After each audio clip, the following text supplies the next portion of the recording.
Karma plus Ezreal we saw TL doing in week 1. That poke style has been very popular, but this can also go mid, this can also go top. You know, given that it is Perkz, I think it's less likely that it would go mid lane, so I am expecting this to either be top or support. All right, waiting to see what comes through for the rest of the draft right now. Keep in mind, we did switch patches, I believe, as the start of this week. So small nerfs to Kai'Sa, small nerfs to Varus. Clearly, Varus still on the ban table. Kai'Sa right now being overlooked for now, as Tristana is locked in for Immortals. Insanity, I really, really like him on damage champions. I was a big fan of his Ziggs yesterday. I've liked his Karthus a lot over time as well. Frequently, he's also on Marksman. I've liked him on Mages a bit more overall, but as a Marksman, primary output is just damage. I think Insanity is pretty solid there as well. But of course, that's going to be remaining flexible for a while. And speaking about the new patch, Ziggs is a champion that got some pretty significant buffs. The Q damage went up quite a lot, especially at max rank. That is something that, you know, was making me think it might be coming out. Insanity did bring it out. When you're buffing your main spammable damage spell like that, especially for a wave clear champion, it really changes the thresholds at which you can one-shot the backline. And that makes it become very, very difficult to push against this champ. So it is Karma Ezreal, one of those options that I did point out. And with the Renekton coming through, you're already looking towards pairings such as Nidalee to potentially be banned out. That is the main one that's being played these days. Of course, the old school one of Elise just doesn't really see much play anymore. There are other AP junglers available, though. Yeah, Nidalee certainly in the pool as well. I still think Talia can hold out and work pretty nicely, especially based with the opposing jungle matchup is Nautilus comes through as a highly prized support. And Rogue has actually played a couple Fiddlesticks games. So, you know, that is something that is gaining a little bit of steam in competitive play. So it would be exciting to see. Nautilus plus Nocturne plus Tristana, it's looking like dive. And then on the other side for Cloud9, they're already drafting the beginnings of a composition that wants to kind of poke and kite back. I would be interested to see if we get something like the Zoe banned out. Perkz has a very good Zoe. It is a good pairing alongside the Ezreal. People generally like 2 forms of poke, but if you over-focus on one role, you could be moving the Renekton towards mid lane then, you know, swap things around. Olaf as the ban is interesting. That feels like more of a Blaber-specific ban rather than the meta, because Blaber is so good on this champion. When he has been winning his MVPs, it's largely around champions like Olaf. He power clears, he gets ahead of the pace of the game, and he takes over. Ziggs ban comes through, and I especially like the Olaf ban, to your point, when you've got a champ like Karma drafted up. I think Olaf always wants just a little bit of help over the top. It just kind of empowers him so much, so especially when you see a Karma ban, you're like, okay, that was going to the table. I think Volibear, to me, if you're banning Sinjao Olaf, I think Volibear just logically follows as the ban you would put in against Blaber. I still think it was one of his best games at MSI, for example. I think he's very good at the champion overall. But we'll see. What does Immortals want to get rid of at the very end? Because it's a mid-top support flex and a jungler, and they say Jace off the table. Okay. Jace coming through makes me think that maybe Nocturne top for revenge. Of course, this is a 3-way flex. There's still, you know, opportunities for Immortals to try to get really tricky here. The only thing you're pretty sure is that Nautilus is support. Tristana could be AD, could be mid. Nocturne could be a 3-way flex on top side. So they do have options to try to pivot around here, but they're going to have to reveal a little bit more of their draft as Volibear, the call out that you did have, but banned by the opposite team than you were expecting it clearly from. Not what the plans were. So Cloud9 to me is reading that Xerxe would go Volibear here as that 4th pick, and that the Nocturne would be moved to a solo lane. And if that is the read, then denial there I think makes sense. Lee Sin is still available. Gragas is still available if you want AP. Would be a less common option. This could also be up towards revenge, and you have Xerxe playing the Nocturne top. So they still are remaining fairly flexible here in the drafts and could pivot based on matchup. I'm hoping it's Gragas top lane, Nocturne mid, and Fiddlesticks is still coming through. All right. My mind is set on Nocturne Fiddle. I saw it a couple days ago. A bunch of analyst coaches popping off about it. You turn the lights off. Crowstorm shows up. It's beautiful. It's not going to happen, but I want to see it. All right. I think it's a good combo. Lee Sin coming through, though, going to feel really good. So Renekton, Lee Sin are the solo lanes. Karma is the support. I mean, there's a chance Blaber is playing the Lee, of course. Yes, that is certainly on the table as well. So, yeah, maybe that's still going to be true. But now they need their 5th and final pick on Cloud9 side. And they kind of need some magic damage, unless they're willing to just go full-on early game, because there is Nautilus. This Gragas could also be going full tank.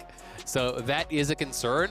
Diana as the jungle here. Very likely should be jungle. I'm guessing Lee Sin top, Renekton mid, Diana jungle. They can flex around if they do want, but Diana is something that is gaining quite a bit of popularity, can clear quite quickly.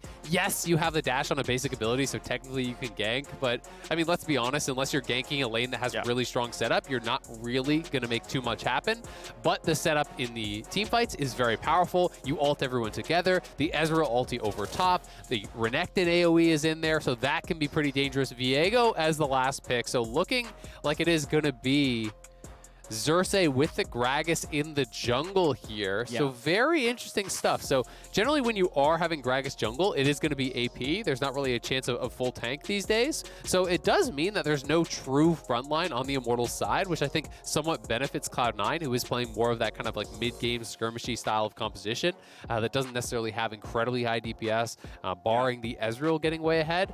But it's a lot of dive on the Immortals side. It is the more standard meta kind of 4 melee style of comp. Cloud9 does have a little bit more range with the Karma. They're going to be looking to poke. They're going to be looking to play for priority. And you can expect Blaber to try to utilize that priority to just get ahead as far as the farm goes. Because generally as Diana, you really want to play for your 6. You really want to keep your farm up because this is a champion that's very powerful from ahead, but kind of lacks utility. And if you are playing from behind, you end up being pretty useless.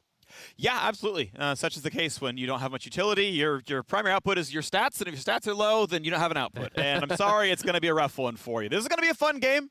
It's going to look pretty brawly, absolutely. The engage tools on the Cloud9 side, definitely a little shallow. On the other side, though, for Immortals, obviously Destiny can have himself a good run, laying some hooks, laying some ultis, and hope the follow-through is there. Obviously, Nocturne can try somewhat. Their actual backline damage is a little tough to get to, I feel like, because Nocturne can reach backline, but no one else reliably does so. So Insanity kind of can't be the one to dive. He can't really solo out an Ezreal or anything. So he's got to get us there hitting the front line. So I don't love this comp alongside a Nocturne because there's no complementary champions. Yeah, I mean, it's going to be kind of up to Gragas to then reach backline, body slam flash, that type of play to try to start it up and pile in over top. But I do tend to agree, Ezreal's really good against these 4 melee comps. There is quite a bit of physical damage. Yes, it's going to be AP Gragas, very likely, but Ezreal is a third item, going to Frozen Heart almost always these days. You do get very tanky. Cloud9 will be spotted, but will be able to clear out the ward. And, you know, you talked about kind of a brawly game. For Conqueror on Cloud9.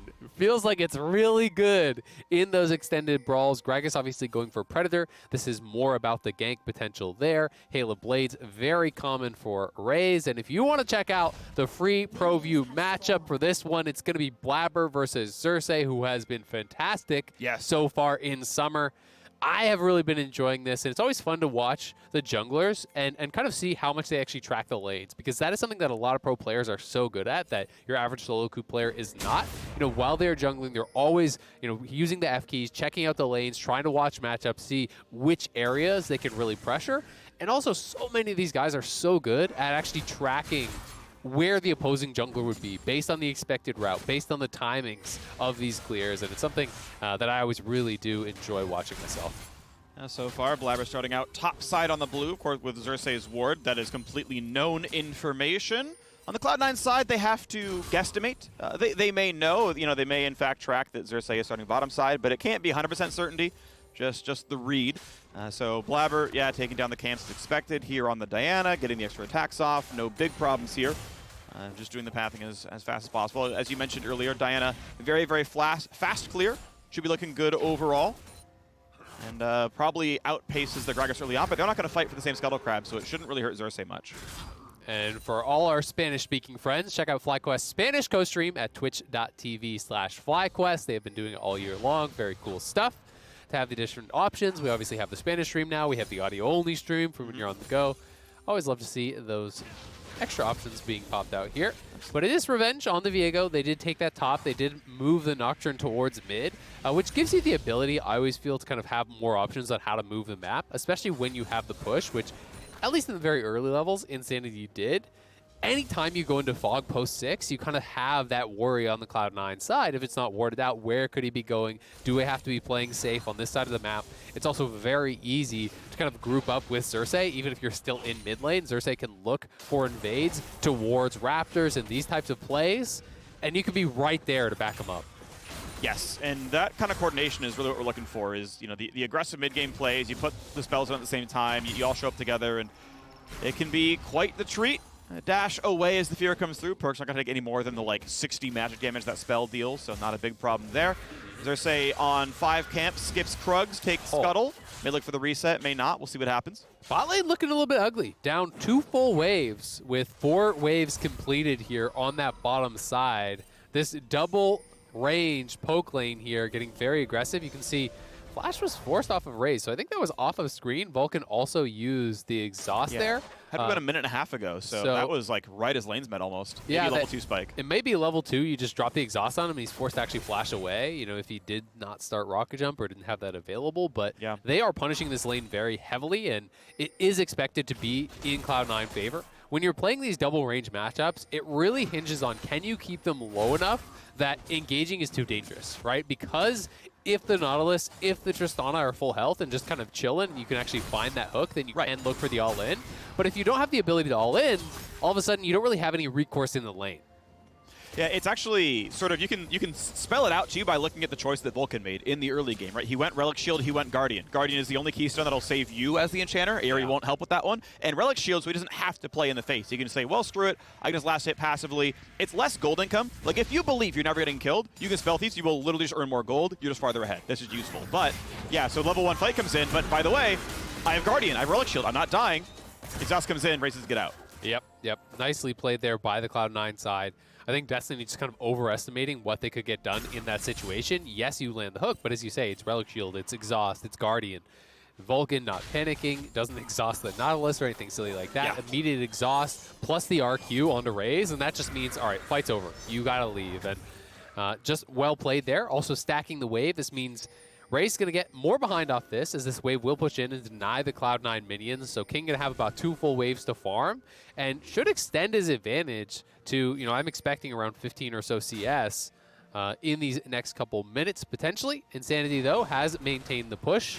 Does have a couple extra minions to farm, so the mid lane going very even, but he has had the shove, and Xerxe, as a result, is just kind of keep his farm up. But Blaber, who's only been power farming, is just straight up clearing faster. He did the 6 camps into Scuttle, whereas Xerxe did not actually cycle his Krugs. He went 5 to Scuttle. That has kind of put him behind, and Blaber is going to hit his 6 earlier as a result, which is kind of concerning when you're on that Immortal side. Generally on the Gragas, you're more of the playmaker. You have more early options.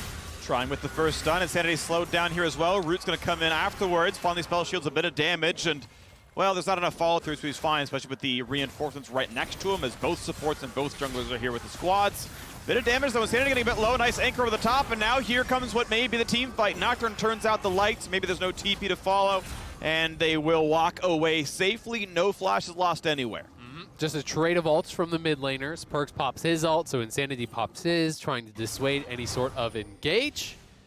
And up here on this top side, things looking very even. Fudge shoving this in. He'll get his first recall. It is the Iron Spike Whip helping with that wave clear, helping with the push, where Revenge going for more of that defensive option here with the early tabbies. You can see the CS lead maintaining, slightly extending from when we checked in last year for King, but they want to continue the push. They want to try to cash in on the turret plates. So far, they have been able to extend the CS advantage, but they haven't actually gotten access to the plates, so it's not that concerning as long as Immortals can kind of keep this at parity from this point forward. Yeah, and ultimately, that's the threat you kind of have when you're Tristana Nautilus and you're near your turret and you're full health. It's like, if you out of the turret, you're in range of my engage tools, and how lucky do you feel? Have you warded the Gragas? Do you know if he's coming over the wall? You can't fight back. You're in turret range, and lo and behold, no turret damage. Plus, one of the things I'm always nervous about when I'm sieging on a Tristana is that explosive shot and an auto or 2 on range minions, the whole wave's dead, and all of a sudden the turret is hitting you, right? Then you get hooked in at the same time, and you can pretty much instantaneously go down. So to your point, you really have got to be tracking Gragas to be able to look for these plays.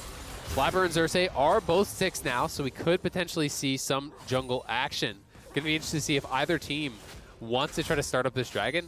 Neither of the junglers are amazing at soloing the dragon out. Diana would do it a little bit faster, but no one has really made the move towards that first infernal. You can see Diana, though, hovering mid, looking for a potential counter gank. I think he is expecting Perkz to be attacked after he used his ulti, and Xerxe on the invade here. And not easy to lock down, though. Like, if Vulcan was Nautilus or Leona, I think maybe Xerxe can't even make that play, but he's like, what are they going to do to me? Walk at me on Renekton? Cool, see ya. Like, I'm out. Like, at best, like, Blaber flash ulti, you flash in response, you're like, all right, well, nice one, everyone. So, yeah, feeling safe. That is what a low-engaged team will allow you to do. Ooh, Walk over to control wards. Perkz, yeah, taking some of the gold, though, right now, and everyone's around to hold it. Blaber smites away the big chicken as well, now starting the red buff. So, with the lanes under pressure, I mean, thank you, Lee Sin, wave clear. A buff steal, 2 camps taken away by Cloud9. Yeah, and you can see the bot lane from Immortals is actually moving up. Tristana now rotating towards mid. Immortals with the read that Cloud9 wanted to start a peril, but they just take the camps away. Ezreal was bot, he resets, so Cloud9 don't actually need to force anything. And I do kind of like what they got out of the play more. Raes will be able to get down towards bot lane now, but you can see King on the mini-map actually, heading out, was going down towards mid, is going to be heading back towards bot now, so they wanted the ability to at least threaten the Rift Herald, neither team willing to commit to it. Yep, end of the day, you don't want to leave Tristana alone. If you sent that Ezreal over towards it and started playing for Rift Herald, you'd lose 2 turret plates pretty much instantly, even against double longsword. It's small buy, but it's still going to get stuff done. So Raes finishes the push. He can finally finish Noon Quiver, which he desperately needs. His first recall was pretty rough, all things considered. As King's going to pick up a whole bunch of farm, he's going to continue to stay ahead on the very expected build of Divine Sunderer first on Ezreal. Very, very strong. Manimune gets finished afterwards. Tier whenever it's convenient, whatever. Fudge. Wave clears if he wants it. Obviously, E plus Iron Spike Whip from level 7 onwards will always one-shot casters, but playing it slowly instead to keep Revenge overextended. Looks like Xerxe may be going Shurelia's here. So looking for kind of more of like the pseudo-supportive item here to be able to have the additional move speed there. I forget if this is the build path or not, but I've also seen Imperial Mandate Gragas, but I don't know if it has a Ruby Crystal in it. But that is one build we saw. Actually, it might have been Xerxe himself last week. I think it does. I think they're all they all have very gem in the same there. build. Yeah, okay, very similar. Then yeah, Mandate is I'm gonna hit people in AOE and they're just gonna hit them back, so we're all gonna get move speed, and it's just like a damage. It's just a damage item kind of. I always find that interesting. I mean, it can work. I generally feel like Mandate works really well when you have poke style champions. May not be that because it's just kind of easier to apply, but we'll see what the build is going to be. I was expecting it to be more of like the Night Harvester style. They're looking for bot though. Alt TP coming through. The Arcane shifted into the turret. We've got a Tristana there. We've got first blood. Raes earns 400 gold, and like his name speaks, that turret might be next. I like the play from Insanity. Aggressive move towards bot. Cloud9 though does have Herald, so they will be able to at least get a couple plays back here mid. And Fudge will TP bot to cover. They can rotate around. Blaber can move towards top to cover there. So Cloud9 with some good movement on the map here to try to cover on all sides. And Fudge now looking. Follows pretty well, but okay, flashy kick. He's got it. Well played, Fudge. The rocket jump a little too early. It let Fudge follow the whole way in. Nicely done. Does get in there with the flash, and then there's that little mini root, essentially, once you go for the kick. Raes not able to actually flash out of there to safety. King moves up towards top side. I do like the rotations here from Cloud9 to try to cover after what was a good initial play there from Immortals.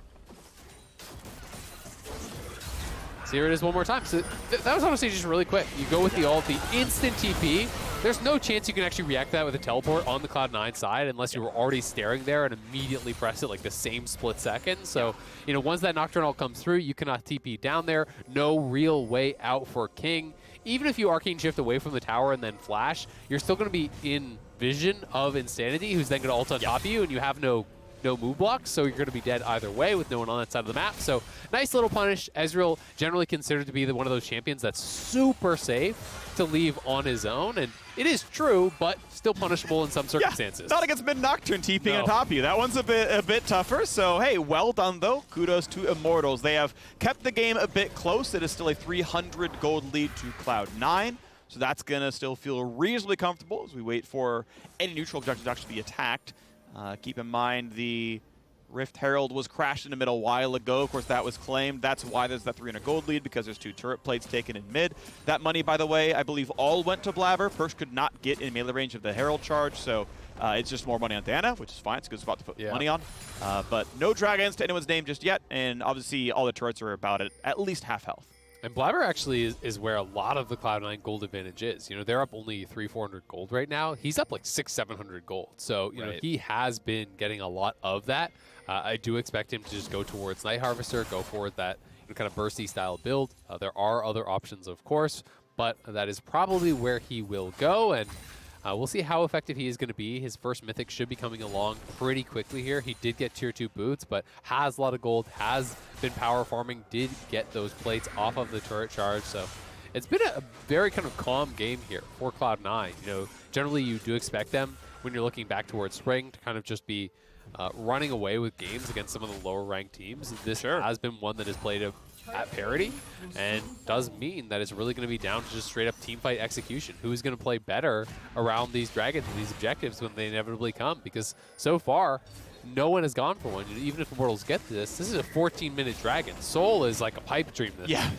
Soul is what, at 34 minutes if you kill dragon on cooldown every time forever without any interruption? Yeah, that's not going to be any time soon, as now there is a fight commencing. 300 health on the dragon. Destiny tries in. Good smite. Blaber gets the first one. King gets out. Ult's going to land on the 2. Flash out for Xerxe. Nearly caught. A good stopwatch buys Blaber some time, and now Perkz is on top of his opponents. Big damage out of King. Fudge claims the kill. A well-fought battle for Cloud9. A good smite. A good everything. I just don't really get why Immortals was committing to that fight when Insanity is topside with no TP.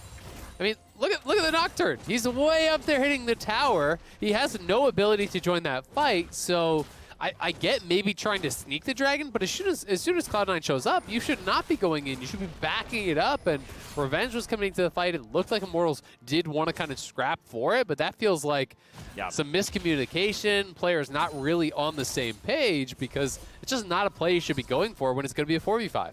Absolutely agree. Mistakes, unfortunately, for Immortals might cost them. We can watch that fight again. The Renekton, of course, TP's in the middle, so this starts with a 4v4. Yep, exactly. It is a 4v4 in the start, but the Renekton does join. Perhaps the read was that Nocturne will be able to stop the TP, that, you know, he sees the Renekton up there, that he can get the Fear channel on him, but the Fear takes a while to actually go through. It's not any sort of like instant stun.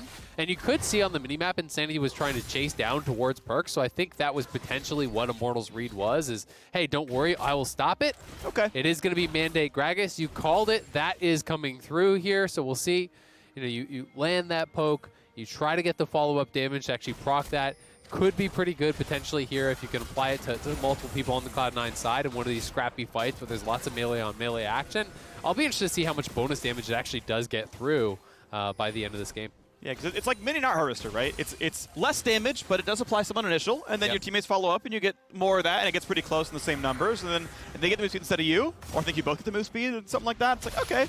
Like, there is some logic, but yeah, we'll see how it plays out. Insanity, very easy to clear the minions out. Obviously, Stride Breaker plus the passive auto nearly one-shots most of the wave, so easy enough there. Cloud9, very close in gold because several turrets died. Keep in mind, in the back half of that fight during the replay, top turret fell, mid turret fell. It's 2-0 in turrets for 1-0 in Dragon, so a close gold game to keep that one in mind. But Cloud9 still feel like the aggressors. Fudge pushing in top lane. Perkz wants to share the gold. This is our turret, comrade. Yeah, exactly. He's trying to claim some of that. And look at him waiting. He wants Fudge to actually, you know, full finish the recall. He's like, no, you don't get it. It's my gold. $6 million is not enough for Perkz. He wants 300 gold as well. 6,300,000. Excuse you. All right, so here comes the play topside. They know the Lee Sin recalled. No one from C9 can TP in just yet. Revenge is here wanting some from the last fight. They're trying to burn down Perkz. He's taken a while to kill, but they get him. And only now is Fudge in the fight. Kick, flash in. He's going to be feared, though. And he's just delivering money. He'll feed Perkz, and he'll feed Insanity. Oh, Perkz going down there. Overstayed on the turret. Could have actually just killed it together and then backed off. He wanted the local gold, wanted to deny every single minion. Overstays, dies. Fudge tries to TP to bail him out, and they give over 2 freebies. It will also be the Herald off of this, so that is sloppy stuff from the Cloud9 solo lanes there. Pretty costly deaths. Allows Immortals to have run of the map for now. And they're using Rift Herald with it, right? That's what they're getting. So, okay, we got the kills. We'll get the objective afterwards as well. Top's pushed in. Mid's okay. Bot is pushed in here as well. So the run of most lanes here as this fight starts again. Yep, it is the TP in from Revenge, same time as Insanity goes forward. It's a long lane. The tower's already down, so there's not really any realistic way out here for Perkz. He does survive a long time. Fudge arrives. He knows to have any chance he would need to get an insta-kill to start this off, and I think that's why he commits so aggressively. There's not really any escaping for him once he's committed into the play. So, you know, flashing in, trying to get that execute kill onto Insanity, but is unable to do it. Revenge has the Renekton Ghost. He can land a stun. You know, the heal comes through from the Vorpal Blade's passive, and just not going to be able to make it happen. I want to say, oh, nice sidestep by Perkz.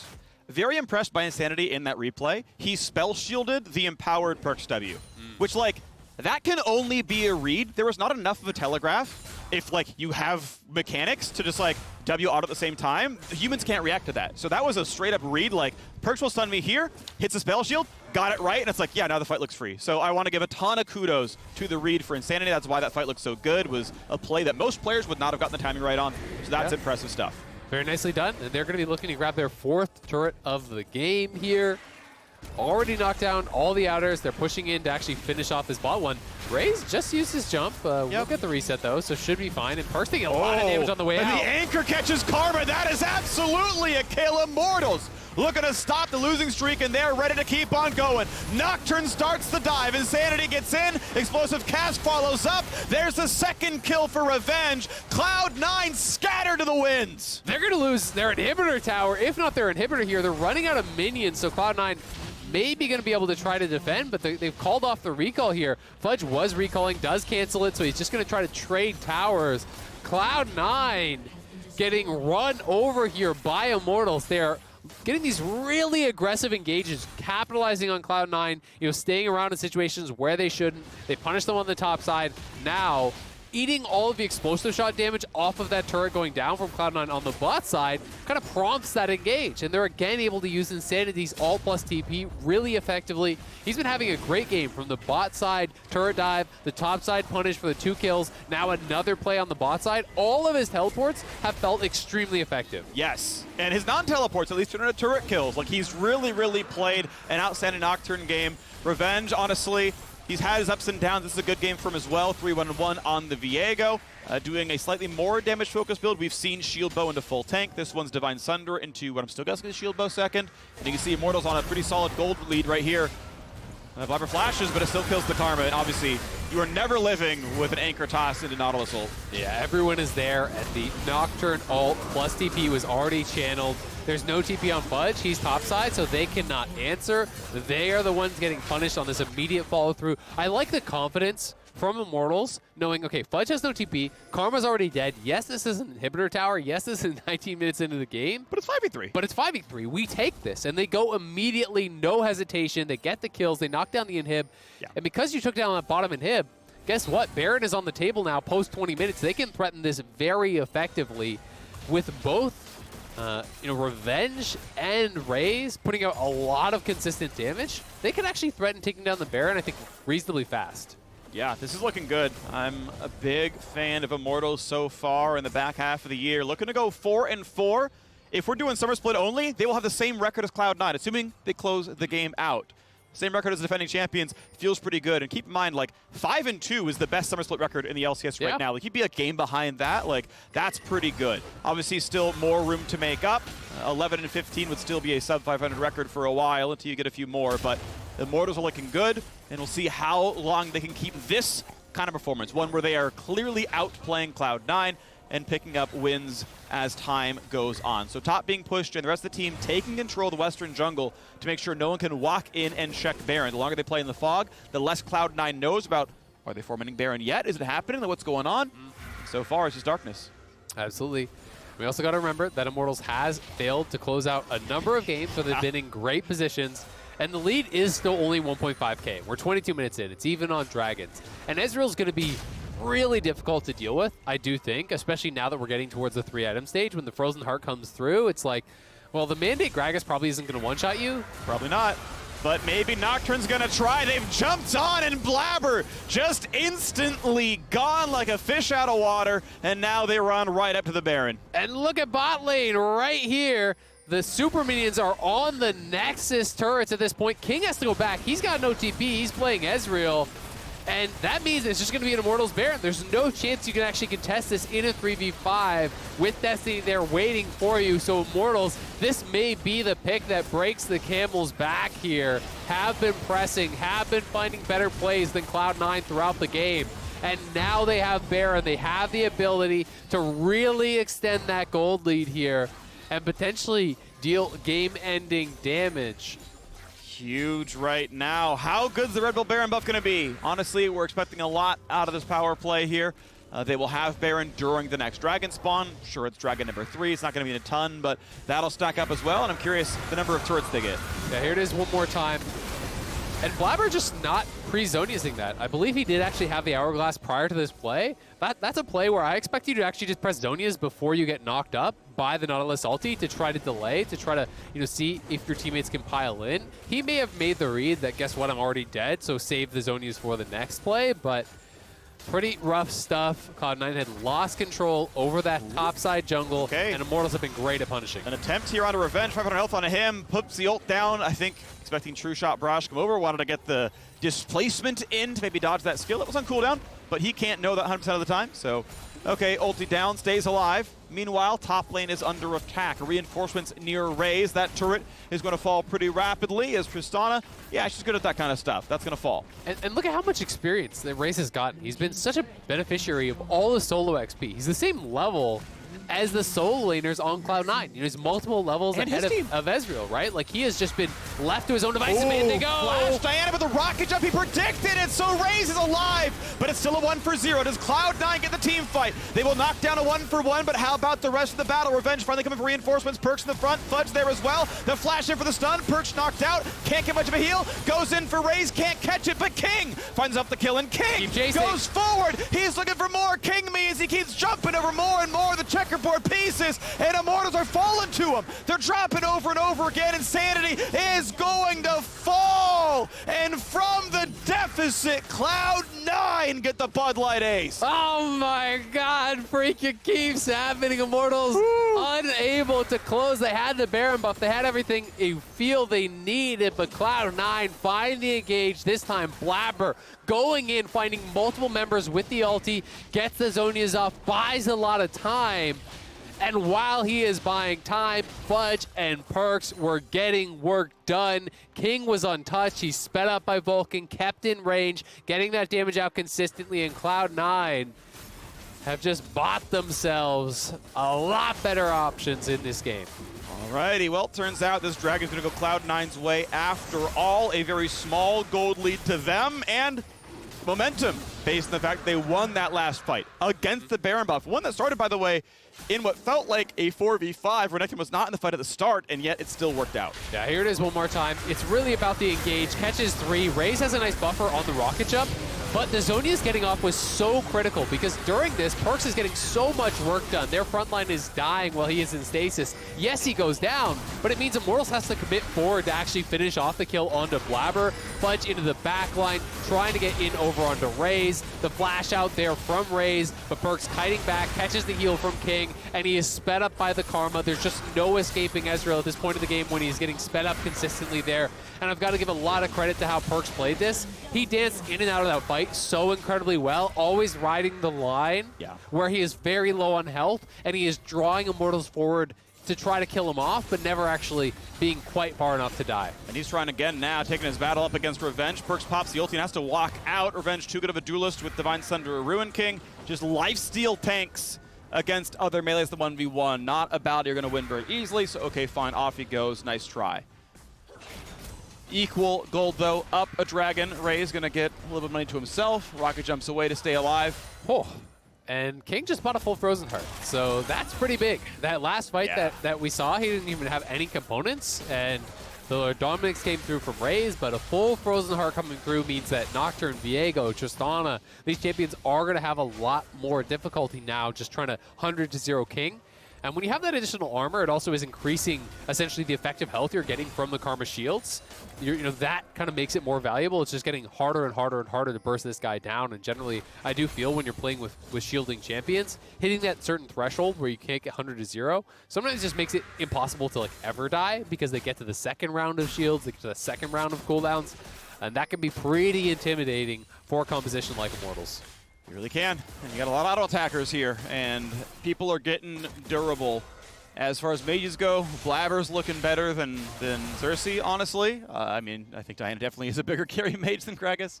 One thing I would like to see on the Cloud9 side, though, is some healing debuffs, right? You have Viego. There's going to be a tremendous amount of lifesteal there. Gragas obviously has a little bit. Insanity has quite a bit here, as far as the passive healing that he's going to have built in. Multiple Conquerors as well. I do think it can be pretty valuable, especially for Viego, who relies so much on the lifesteal to really tank through these frontliners. Yeah, it's the lifesteal and the passives, right? If the battle starts going well, you cut him in half, not bad, because it's a lot of healing when he takes someone over. And sometimes you can turn those fights around after the resets, sometimes not. Yeah, and I mean, I also just think armor is super effective. So like Thornmail to me on Renekton just seems incredible here, right? Yeah. You can easily apply the healing debuff with your W, and there are 3 physical damage dealers. HP is enough to survive through a Zhonya's plus Mandate Gragas. He's not going to 100-0 someone who has 4,000 health. Yep. So you don't really have to worry about building magic resist in this case for Cloud9. So, moving towards Thornmail just seems super valuable. All right, well, it's going to be a trade of steals as blue is taken by Xerxe. On the other side of the map, though, it's Cloud9 who owns the right-hand side. Now, this is a good set of control wards. Immortals knows that there's no direct ward interaction here from the Cloud9 side. Blue Trinket is required. They know Fudge is on the other side of the map. They had seen him a while back. True Shot Barrage checks it again. Says, okay, this time it is off. They did disengage. Okay, we can wait for a while.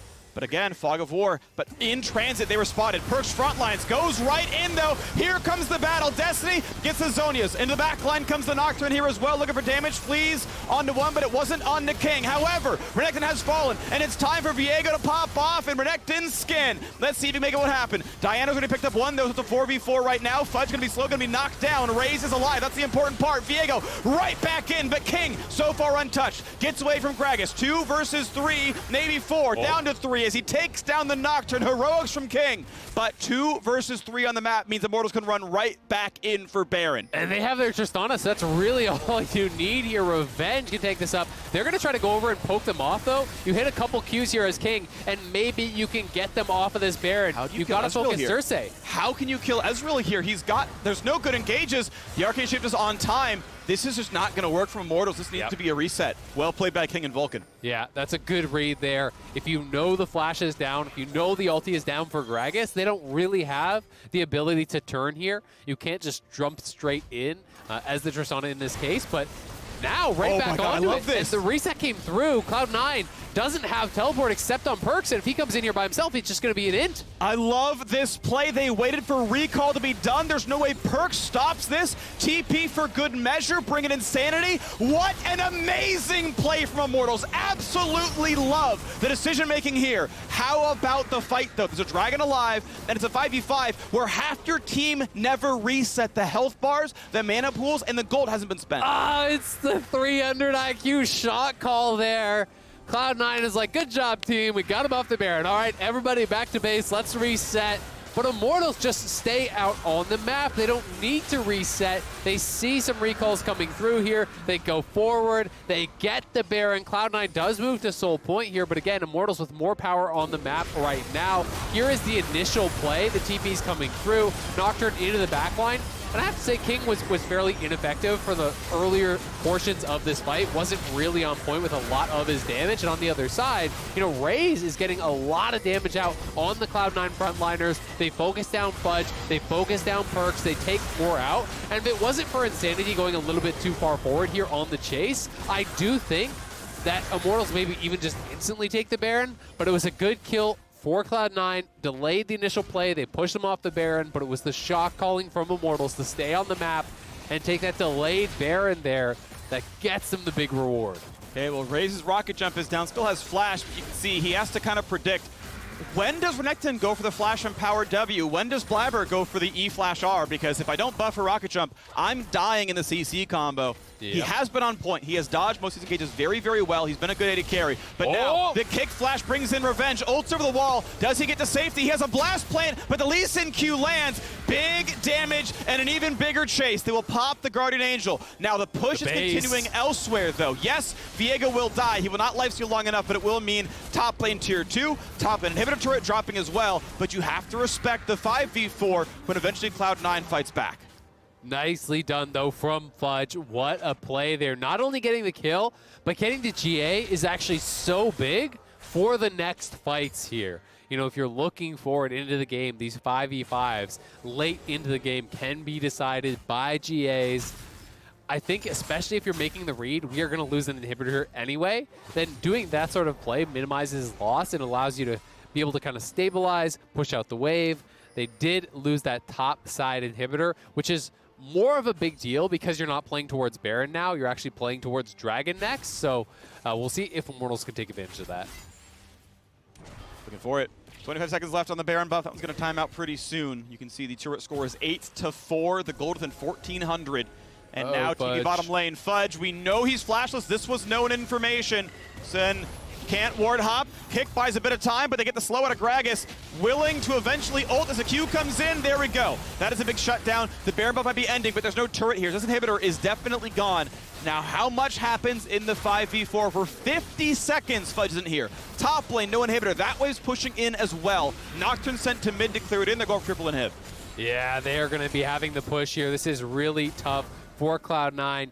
You can see that Cloud9 is heading up towards that top side. You know, multiple supers coming down that top lane. You have the split in all three lanes right now. Viego pushing in bot side.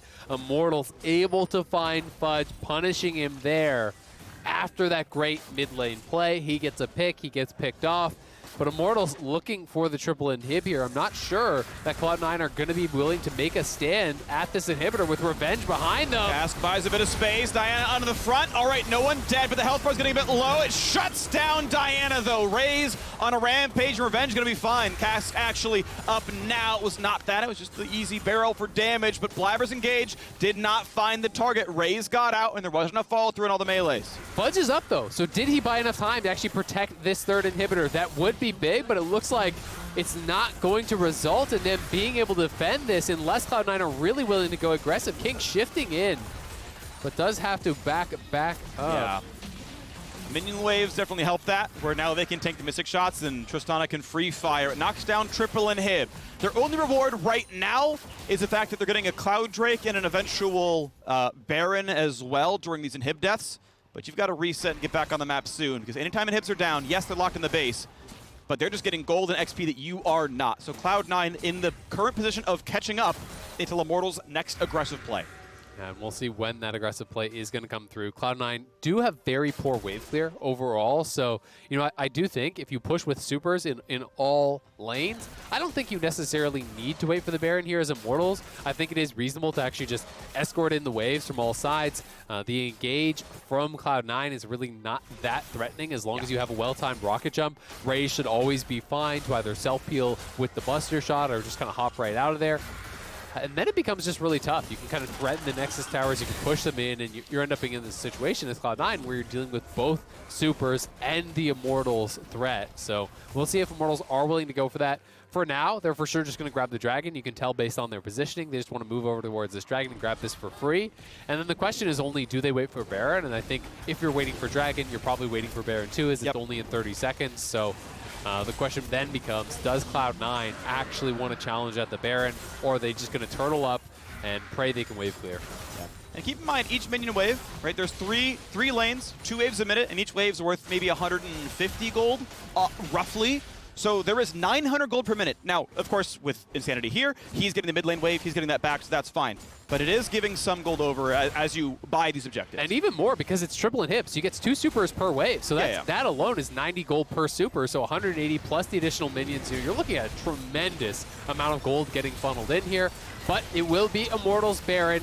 We'll see if the inhibitors are going to be respawning in time for them to kind of have this dissuaded. There's going to be another wave or two of supers up on that top side, then at least it won't be 2 supers per wave, but it does feel like Cloud9 are going to have no way to actually defend this top side one, and they're just going to be stuck kind of trying to defend for the Nexus, and this is where that wave clear is going to really hurt. I mean, look how long it's taking him to actually knock down one super. There's going to be 6 per wave. Just jumped in because he saw the rest of the squad defending the bottom lane, as now it's time to attack the waves. Perkz goes in, wants to find it, knocked back a little bit, gets himself the first stun, but it's an easy disengage for Immortals. Time to shepherd in more of the waves. Bot lane is stacking up, mid lane's reinforcing, the dive comes in, Guardian Angel pop. Diana gets nothing, absolutely nothing caught out there by Blaber, as now we are looking at the back line. Raes barely dodges Sonic Wave, barely dodges the kickback as well, jumps in. We've seen Turtle make these plays, but stays alive as the kills keep coming in. 4v4 for now. King kiting back, staying alive. Guardian for Fudge, he stays alive as well. So it's still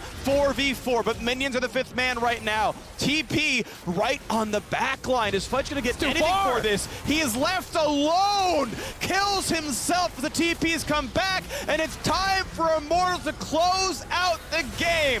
It was a 4-game loss streak, and that ends today as they knock down the defending LCS champion. Huge win for Immortals, almost taking down TSM yesterday, and they do take down Cloud9 here today. They were so proactive with their globals. Really, I think Insanity is deserving of so much credit. Multiple plays across the map with the Nocturne ulti into the immediate TP. No hesitation on finding those dives. When you think back to the first dive on Ezreal bot side, the dive at the inhibitor tower in bot lane that got them that tower, that got them that first inhibitor, it was all off of those Nocturne plays and really aggressive moves here from Immortals. I think if they played a more passive game, they would have got kind of whittled down by Cloud9. They would have struggled to deal with the Ezreal, but they just never allowed Cloud9 to dictate the pace of the game. Yeah. Really, really impressive stuff. Obviously some good fighting, some good individual plays. You mentioned Insanity a few times. I want to know who made the call for that Baron, that second Baron. That was a thing of beauty. Hopefully someone sources this information, because that man deserves a raise. Regardless, that wasn't intentional. He was on my screen. I couldn't, it's just how your brain works. Homonyms, you know, what are you going to do? Either way, again, a really fun game. Super happy we got to be watching that one. Cool to see Immortals kind of come back from, again, that 4-game slump. That was rough, but they are looking like one of the better teams in the LCS. They look completely revitalized here in the summer split. Yeah, they carry over that spring split roster, but look, they're making playoffs for sure. They are playing well, though, right? Like, they are legitimately a good team right now in the LCS, and I want to, continue to watch that growth with interest, because the sky is the limit. I really feel for them. Looks like the votes are in. The player of the game is, yes, absolutely, I believe it, Insanity. In the mid lane on Nocturne, I thought he was outstanding. Yeah, I thought he was incredible. I mean, I talked about it a lot, but the proactive plays around the map was very, very effective. He had priority in mid. Really did play a very good game and kind of showcasing more flexibility as far as the champion pool here, too. Mortal's definitely a lot to be happy about. Are they going to be challenging for the top? Remains to be seen. They need to develop that consistency. I mean, this was a great game, but you said it yourself. They're coming off of a 4-game losing streak. Right. So I'm not willing to put them, up at the top with like the 100 Thieves right now, who are still performing excellently despite a loss yesterday. Yeah. But they have improved leaps and bounds, and I'm going to be really interested to see if they can kind of continue to build on this. Will there be continuous improvement? Right now, they were better than Cloud9 today, but Cloud9 obviously has a lot of work to do. They feel like a far cry from what they were in spring. I don't think it's fair to say that all of that is on the Sven for King swap. That is going to be easy to kind of talk about, because that is the main roster swap. But this is a team that did have a lot of individual errors in some of their losses, and this is a team that just isn't kind of snowballing games in the same way that they had been previously, right? There was a point in the game where they had gotten control. It felt like they were in the driver's seat, and it felt like they were the ones who could dictate the pace of the game. And in spring, I feel like this is a team that from there doesn't give you any air. And here, teams are finding ways in. Teams are finding ways to get individual outplays, or it's kind of weird to say, be the more proactive team, because it was always Cloud9 that was willing to fight, that was always on the same page, and it doesn't feel like they're always there together now. They're more disjointed. You think about the top play with Fudge being in to try to bail out Perkz. It always felt like Cloud9 is that team that has people roaming up to join, but now it feels like they're a little bit on different pages. Yeah, so we'll see if that can come together. There's only so many weeks left for Cloud9 to pick up all the pieces, but a 4-4 start is not what they were wanting after the first 8 games of summer. Now we are stepping away, but on the other side, Immortals head coach